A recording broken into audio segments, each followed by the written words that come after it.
And welcome into all you good value investors and all of you, a special warm welcome to all of you scumbag survivors. By scumbags, I mean Cathie Wood, Meet Kevin, Tom Nash, Jim Cramer, Chris Sane, Stock Mo. That's right, I said scumbag.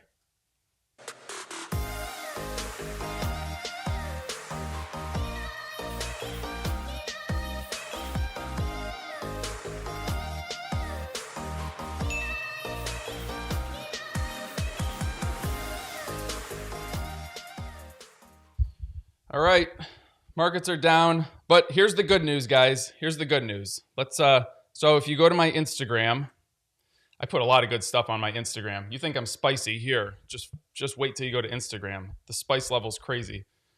All right, here we go. This was an interesting stat I saw this morning on CNBC before we started. Data released. Personal income, down. Consumer spending, down. Now I'm just going to make up stuff on my own. Everybody has for we want job signs. Everybody needs a job, but nobody's going to work. Down. Don't worry, guys. The economy's doing really well. We've hit maximum employment. Don't worry about a thing. Everything's perfectly fine. Just keep believing these talking heads you see on TV. I'm not really talking to our audience, but I just think it's funny to say. All right, let's see. What do we have today? Apple's the big news of the day. Apple's like a freight train at the moment, tech analyst says. Disruptive scumbags. I like that one, Clem. I like that one. All right. Tony just said your Instagram is next level. No filter. Zero filter. I even have something about YouPorn and Cathie Wood. Zero filter. All right, here we go. Apple came in yesterday and reported a quarterly profit. Guys, this is my largest holding. My cost basis on this is like $17. I was worried that Apple was going to not be able to meet these analyst expectations, and they crushed it. They came in with a quarterly profit of $124 billion with all of the supply chain issues that are going on. They beat top and bottom line in every single category except for iPad. Every single category except for iPad. It's weathered the pandemic very well. That's what somebody said. Apple said on Thursday that there are now 1.8 billion devices on the Apple network, referring to products like iPhones, Apples, Macs, watches, HomePods, and they expect that number to be over 2 billion by the end of 2022. That's why I keep saying that 2 billion number. Tim Cook said we are seeing inflation. Obviously, it's factored into our gross margin and operating expenses. Logistics have cost more because it's costing more to ship. So somebody directly asked them on the earnings call. I actually listened to the earnings call for the first time ever. They are not going to increase price. They're not just going to say we're increasing prices, but if necessary, if they need to do it for their profit margins, they will be increasing prices. But Robinhood quarterly estimates. All right, let's go back to this. So Robinhood right now, last time I checked, they were down 15% pre-market. That's right, 15% pre-market. Let's go back to my old Instagram page, @TraderMo_EM. Let's see what story I posted. Okay, here we go. My boy Jim Cramer. I think he might be the leader of the cult, of the scumbag cult. Here we go. Jim Cramer. If you just go look at my Instagram. On August 4th, so that's this big candle right here, intraday high of $85 on the nose. HOOD is insane. This is from his Twitter. We love it on Mad Money on CNBC. $85, and look where you are this morning, $10. That was August 4th. So, yep, he's the best. He's the best. And actually, that's not his worst pick of all time. So I had to make a statement and say, hey, not your worst pick of all time. It's okay. You were just kind of wrong on this one. Revenue falls overall for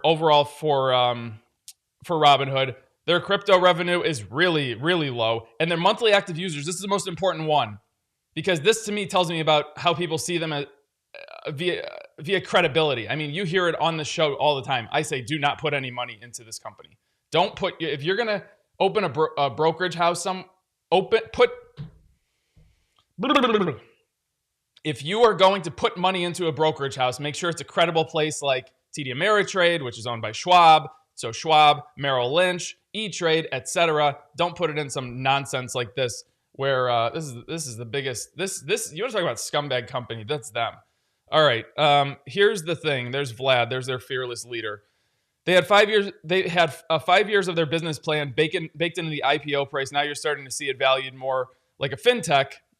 Fin than a tech, whatever the hell that means.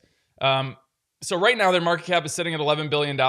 This analyst made a very good point. One scenario could be someone like PayPal, who said they are interested in getting into the brokerage space, might pick them up for pennies on the dollar, really, compared to what they were. And maybe this is at acquisition levels. So crazy. Deep breath, start over. Amen to that. All right, what else do we have? Guys, I want this. I want this thing. The Tesla humanoid. So I want it for personal use. If this thing's for real and it comes out, I need it. Elon Musk said on their earnings call, to which he said he wasn't going to be on any earnings calls about 4 quarters ago, but that's okay. Guys, smash the like button. It really helps. Well, I don't really know what it helps, but whatever. He said, I think that actually the most important product development we're doing this year is actually Optimus humanoid robot. So all the stuff that's happening with Tesla, he says that the robot's the most important. The guy he's literally a legend. I need this thing. I need this in my house. The foundation of the economy is labor. Capital equipment is distilled labor. So what happens if you don't actually have labor shortage? So he's basically saying these are going to be on the line at Tesla, replacing humans. They don't complain about pricing. They don't complain about unions. They don't complain about COVID. They don't complain about anything. They just go to work. They don't get injured. Nothing. I'm not sure what an economy even means at this point. That's what Optimus is about. I love it. Robots will be in the Tesla factory over the coming years. A real business use with labor shortages abound and growing. So basically, there's going to be no labor shortages. Amazing. This guy, they just truly think of everything. It's unbelievable. Good for them. All right, next. Bud Light. Bud Light launches a Carb Zero beer. Okay, that's fine. NFT collection for next generation. I love it. Anheuser-Busch, ticker symbol BUD, is out with a new zero carb beer ahead of Super Bowl 56, dubbed Bud Light Next, along with the brand's first generation non-fungible token, aka NFT. For those of you hyped that don't even know what NFT stands for. There's been enough advancements in the brewing technology that we can actually make a zero carb beer. So here you go.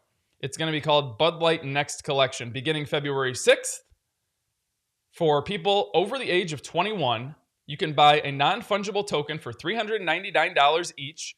There will be 12,722 tokens, so please get your oven mitts ready, and you could probably flip it and go and sell it for $399,000 after you buy it. So that's pretty dope. No Visa news? What do you want to know about Visa? Visa crushed on every front. Is that going to make you happy if I just type in Visa? Visa came in and they beat on revenue by a lot. Their earnings per share crushed by a lot. They did very well. They're up 7% right now. There's your Visa news. I don't know what else you want to know. They're doing the exact same thing that they've been doing for a very long time. Intel stock hits low price in more than a year. Oh, Intel's getting beat up, and I love it. People are concerned about falling margins. Well, their margins are large anyway, so falling margins. 7%. Their results showed a 7% decline in revenue from client computing.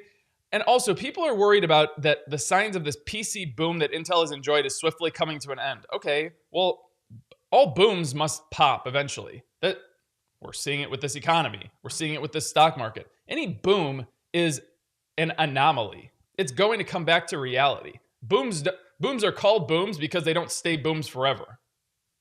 It's as simple as that. So, I don't know. The reaction to this stuff is just kind of silly.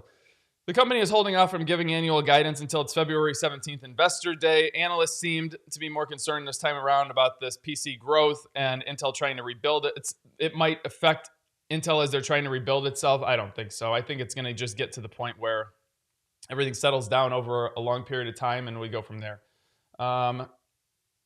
Yes. So many suckers out there. Yeah, man, it's crazy. All right, cash pours into the anti-ARK ETF. I think its ticker symbol is SARK. Yeah, ticker symbol SARK as Cathie Wood struggles. Cathie Wood's fund is down, has lost more than half of its value in 12 months. So let's just pull up ARKK just to show you. So we had intraday highs on, was that February 17th? Let me blow that up a little bit. There we go. February 17th, $159.70. Today, $66.02 is where it's going to open. So that's disruptive. This is an incredible stat. Where's that story? Here it is. Look at this stat. Year to date, each of ARK Innovation's 40 holdings, every 40 holdings in a row have lost more than 10%. That is incredible. That's disruption for you. I think I'm just going to have to stop calling this the disruption bell and just call it the Cathie Wood bell because this is incredible. I think it was 17, the top 17 holdings, none of them make money. I think that's what the number was. I can't really remember off the top of my head. But this Tuttle Capital Short Innovation ETF, SARK, saw its largest single net day inflow of cash, taking in $92 million of cash, and the value is now at $334 million. Since the anti-ARK's debut in November, it has soared 61%, while ARK Innovation has plunged more than 43%. Goodness gracious. Goodness gracious. All right, thoughts on Tesla earnings? Well, I went over them yesterday, but I'll do them again. It's incredible. Everything that they did was incredible. For them to, you know what they were doing? This is what they did. They went in there and instead of them complaining about the chip shortage, they went out and found chips that were not in a quote unquote shortage, maybe a less known chip or a less expensive chip or a less something chip, and they reprogrammed a lot of their material to put on those less expensive chips. That's how they came out with deliveries like they've come out with. That's why no other car company was able to match what Tesla was able to do in the past quarter, because Tesla didn't let the chip shortage affect them. They did something about it, reprogrammed their chips, delivered cars. It's incredible. It's literally incredible. Incredible. I don't know. All right, follow us on Instagram, and you will get, you get a lot of stuff. It's crazy. Okay, and I go live a lot on there, so if you just don't want to listen to me in the morning, you can get like an hour of me per day. Look at that 3-month yield. That 3-month yield just in the end of December was 0.03 or 0.02%, and now it's up to 0.2%. So that means if you're going to put your money in a 30-day treasury, you're going to yield 2.2%. Better than it's been in the past 18 months, 24 months. The 10 years ticking up to 1.8. Let's see what reports today. Caterpillar reported this morning before the bell. It's almost minus 4%. Chevron reported before the bell. They actually had some pretty good data come in. I know there was an issue somewhere. I can't remember what that lady said on television. Becky Quick. Let's see what reports next Monday. I don't recognize anything. Tuesday, AMD, Google, PayPal, Starbucks, Exxon, Gilead, GM, EA, UPS. Wednesday, Facebook, Qualcomm, Spotify, AbbVie, T-Mobile, Waste Management. Thursday, Amazon, Snap, Ford, Nokia, Activision, Blizzard. And Friday is Bristol. Actually, it looks like a lot of biotechs on Friday. So that's that. If you want to join the software and jump in with us, 8 pillars, analyzer, retirement calculator, stock analyzer tool, 8 pillars portfolio, exclusive content that we put out every day. It's 1 or 2 videos from me, Seth or Paul. $30 a month gets you access to all that. Plus you get the chat of 6,000 plus people. If you want to join the Bindesk Nation, it's a little more, how do I say this? Intimate. You get, there's about 1,000 people in there. You get to learn how to trade. You get to see all my private videos of day trading. Wednesday, I went live and did a live reaction to Jerome Powell just to make the complex understandable about the nonsense that he spews every so often. Employed trader series, guys, just come and join me. Tell us when the pain will end in the S&P. I have no idea. Hopefully not for a very long time because I'm over it. I'm sick of markets going up every day. All right, send me some stocks. We'll do them and we'll go from there. Why don't we just look at the S&P while y'all are sending me stuff. So S&P is trying to hang tight at that 200-day moving average. That's exactly what it's trying to do. It's sitting at a very strong support level here, about 430, 440, whatever that is. It has a ton of support down the way. 427, 421, 415, 404. Then there's a big drop, 398. Yeah, so I do believe that this will surpass COVID levels of 220.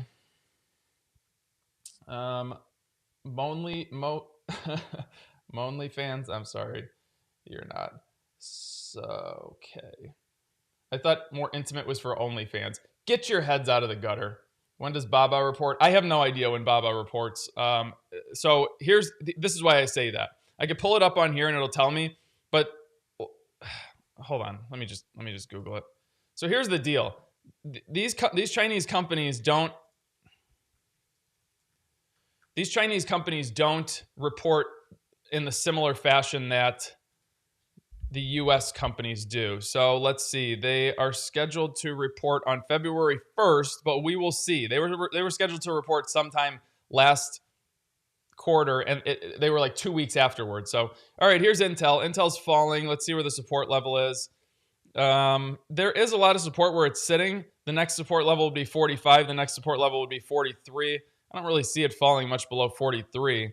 But yeah, let's see what kind of turnaround we get. Guys, you know what happened to value when the market started to fall. When the market started to fall, you saw a massive inflow of cash coming into stocks like Alibaba, Walgreens, CBS, Intel, HPQ.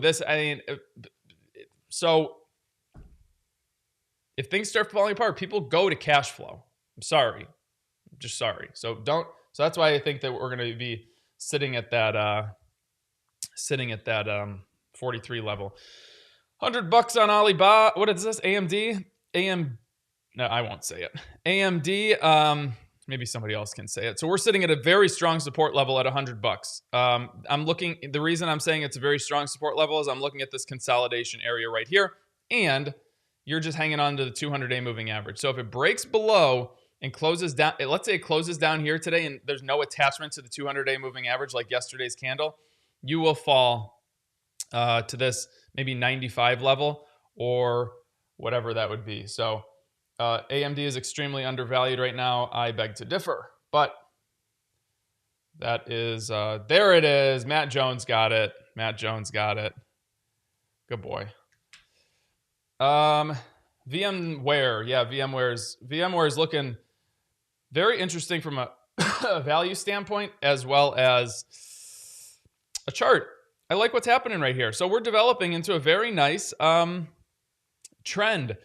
So I am going to venture to say if AMD can get if VMware can get above this 132 level, it will be in the sweet spot up here. Now, as this is developing, as this moved to 130, 134, whatever it is, that's $10. So as that's happening, just come over here and follow it from a swing trading perspective. Run it up there, run it into the 100-day moving average. Eventually, this will break over. You will be in the sweet spot here, and you can go long on this thing. And this has a beautiful gap to fill. Ooh-wee. I'll say it. G1, got it. Garrett, got it. Love it. All right. 1-800-Flowers. So everybody knows what I'm going to say with 1-800-Flowers. FLWS. I'll tell you what. I am so sick of snow. I just can't take it anymore. It's snowing again. The plow trucks are going. Ugh. So annoying. So much salt on the road. I hate it. You know the worst, that sound that just bothers my ears is when you're driving and you just hear the salt just destroying your car. Drives me nuts. All right. This has fallen quite a bit. Clearly, the pandemic happened and nobody can afford to buy their wives, girlfriends, mistresses, I don't know what it is that you have, but you cannot buy them flowers anymore. So 1-800-GOT-FLOWERS has just gotten decimated. So, Gumars. Anyways, let this thing calm down. I do think that this gap will eventually fill. But you gotta give it some time. I would probably take this over to a 15-minute chart and just trade it that way. There was another stock that I really wanted to do that somebody just sent to me.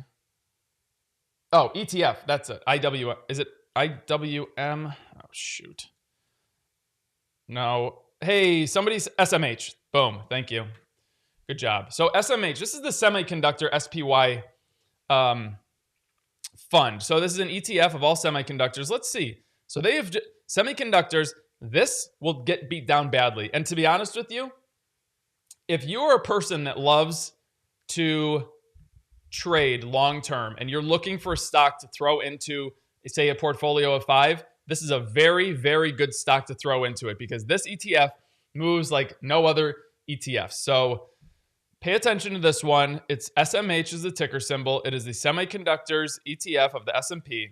It has dropped below its 200-day moving average. Now, if we close below the 200-day moving average, I don't like that we're still attached to it. If we close below the 200-day moving average, then it'll be okay, and you could short it. So if you get an engulfing candlestick like this today, do it.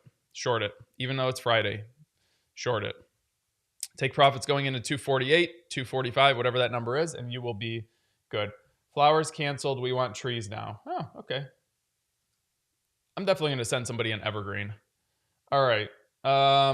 Do you think the shorting flagpole pattern is risky? You know, Murphy, it's not as risky as the flagpole going up. But it definitely has its risk level. But just know it's not as risky as the one going up because it's way easier to come down than it is going up. You know what I mean? So, all right. Would Dollar Tree thrive in an inflation time? So I think Dollar Tree will do well during an inflation time, especially if wages don't increase, because these dollar stores do well. I mean, let's look at this. Let's just go back during, here we go. Look at, oh my goodness. This thing is all over the place. So if you go back to like an 08 recession time, or COVID was too short-lived, and then they gave away, everybody got free money. So Dollar Tree was not like the bee's knees. It was more like Louis Vuitton and Rolex. But this will do well. So here's what I like about this will do well. But look at this. I love that we're in a short trend right now. I love that we're getting, over the past 10 sessions, we're getting a lot of selling volume.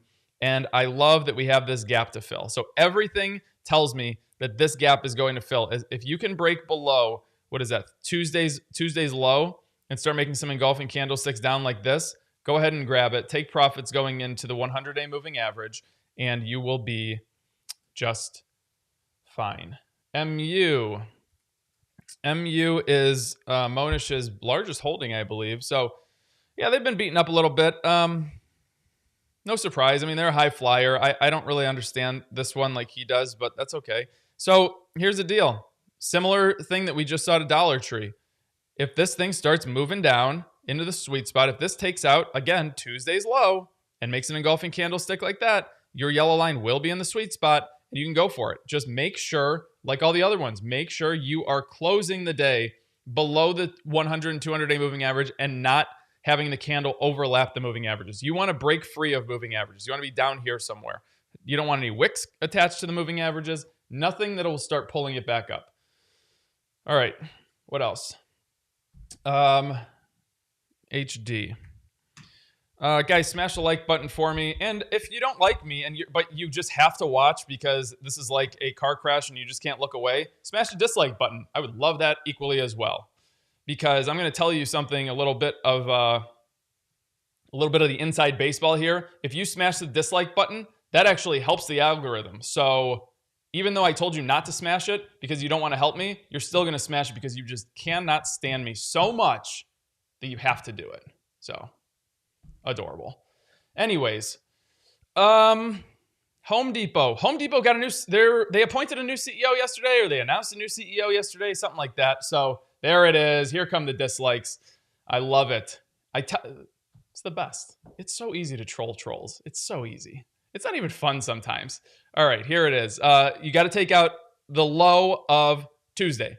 Same thing. Same thing as we just saw in the last two stocks. In the sweet spot, if you make some engulfing candlesticks down, drop below Tuesday's low, and you will be absolutely fine. And it's funny, once you drop below that low with an engulfing candlestick, look at this. You're below the 200-day moving average, just like everything else. Guys, you got to clear these major moving averages. Got to do it. I hit the like and dislike for you, Mo. Thank you very much. All right. Reverse psychology. Reverse psychology is great. Square. All right. Oh, man. Square is a dog stock. So Square is a dog stock. They've had a epic run down. Guys, if you were in this, good job. If you traded this all the way down, excellent job. Very good. You're just a dog stock right now going sideways. Great selling volume coming in. I love it. Just keep shorting it. If you take out the low of, again, Tuesday, look at that low on that wick of Tuesday right there. If you can take that out with a good engulfing candlestick, you can keep shorting this thing. Looking very good. Same thing over here. If you take out the wick right there, you can short this thing again. It's just perfect. Very, very good, guys. Whoever found that one. All right. Do you think the S&P will drop before the COVID levels? I have no idea. Yes, I did Intel already. Oh, Airbnb. I remember we used to do Airbnb daily. And what is this ticker symbol? Air B. There it is. All right. Yeah, beaten down below the 200-day moving average. Short it. That's all I got to say about that. Short it. Lululemon. Nike or Adidas? Good one. All right. Let's see. Lululemon. Oh my gosh. Lululemon on, what's this date? Lululemon on November 16th was $486, and it is at $302 today. That is incredible. Drop below all of its major moving averages. Guys, here's the deal with Lulu. Sit right here. Here's your resistance point. Your support level. If you drop below that, and again, take out Tuesday's wick, there you go. And the good thing is you're clear of all major moving averages. Don't have to worry about those. Beautiful short. Beautiful. Beautiful. Man, Lululemon. And look at this, guys. They reported great earnings. Earnings per share beat by 15.5%. Revenue beat by 1.3%. And here we are. Boom. Happens. It happens. I need to buy some Lulu. Yeah, I don't know what the value is on Lulu. I can't imagine that it's $300, but that's just totally a total guess off the top of my head. 3M. All right, 3M. Another company. They roared during the pandemic because they have all of the supplies and the masks and this and that and gloves, I guess. Not so much anymore. Intraday high of about $210, $167 today. So no longer disruptive, unfortunately. You got a lot of support in here, a lot of consolidation and support. So they kind of went up in the pandemic and just kind of bounced around in here between 155 and 165. So you got to let this break down, see if you can get something. I don't love this stochastic. It's very weak. I liked it in here more. There's better options. That's all I got to say. MMM short. Yeah, I don't know. I don't think so. RKT. I haven't done. Is this Rocket Mortgage? Yeah. So this was a meme stock. Intraday high. What was this? February? March 3rd. Intraday high of $43 on the nose, and today it's $12. So sick. And guys, look at this. So when did they go public? They went public in August of 2020. Look at this. Never have they been overbought, ever. They've never been overbought. They have only been down here in a downtrend for basically forever. They have basically only been oversold.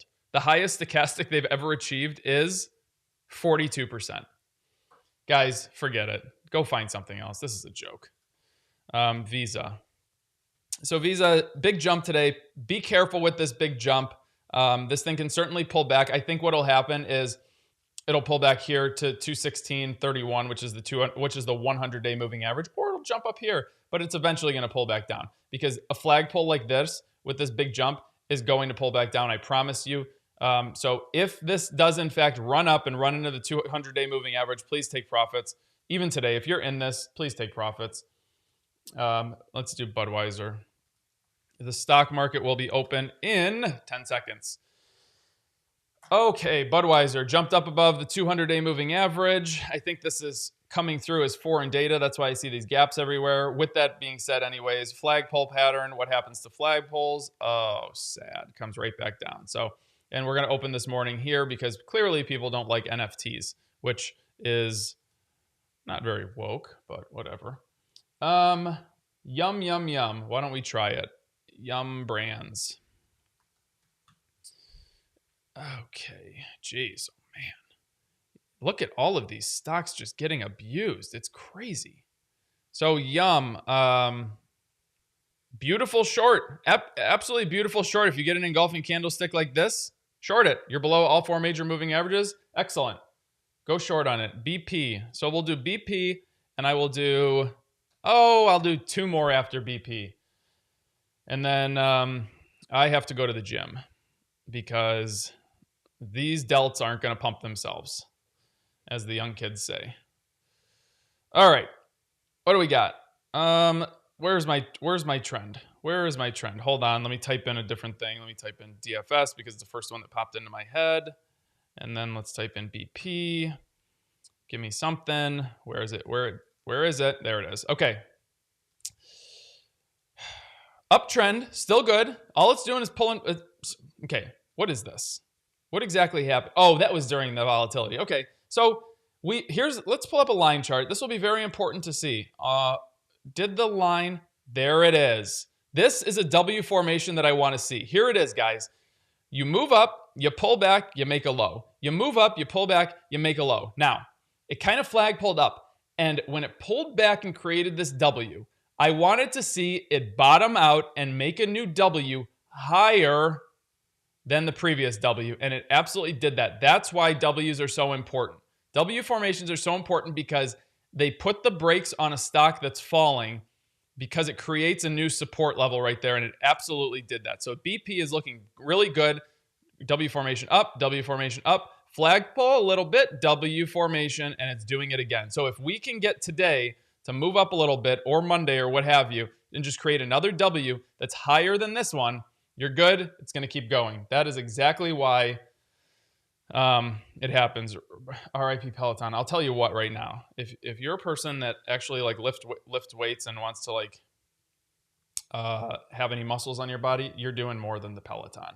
And if you argue with me, then we're not going to be friends. It's the same thing as calling Planet Fitness a gym. Apple, I don't want to do Apple. DG, no, you're saying it too much. Don't say it too much. What else do we have? I'll do two more. Chevron, good one. CVX. Chevron. Good looking stock, pulling back today on earnings. I think, did they have disappointing earnings or something?